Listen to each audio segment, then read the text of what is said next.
नमस्कार मित्रांनो, मी आत्ता उभा आहे पुणे सातारा हायवेवरती.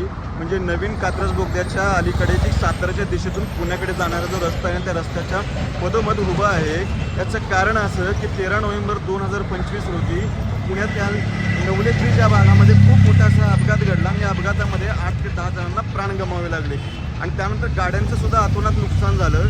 त्याच्यानंतर दुसऱ्या दिवशी खूप मोठी आंदोलनं पण घडली.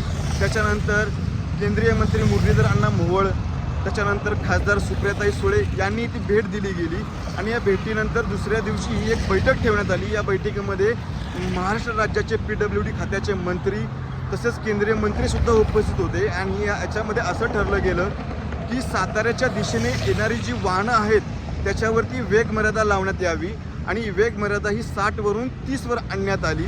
या मंत्रिमंडळामध्ये असा निर्णय करण्यात आला. त्याच्यानंतर इथली वेग मर्यादा 30वर आणल्यानंतर पुढे कात्रजच्या दिशेने ज्या गाड्या येत होत्या त्या गाड्या स्लो होत होत्या. त्याच्यामुळे तिकडून येणाऱ्या गाड्या आणि कात्रजकडून येणाऱ्या गाड्या यांचा स्पीड कमी असल्यामुळे वडगाव ब्रिजवरती खूप प्रमाणात ट्रॅफिक होत होतं.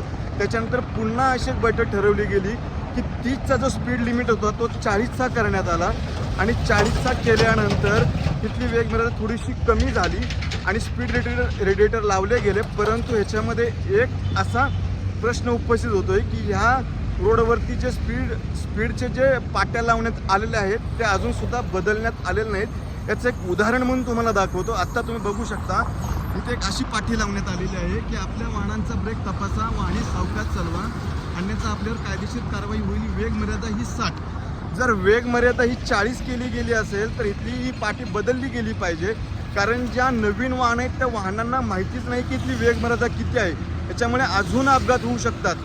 हे लक्षात घेतलं पाहिजे आणि त्याच्यानंतर त्या वाहनांना विनाकारण दंडात्मक कारवाईस पात्र व्हावं लागतं. आपण म्हणतोय की दिवसाला ₹1,00,000 आपण दंड गोळा करतोय, ₹15 लाख दंड गोळा करतोय, पण अशा वाहनांना माहितीच नाही की इथली वेग मर्यादा किती आहे.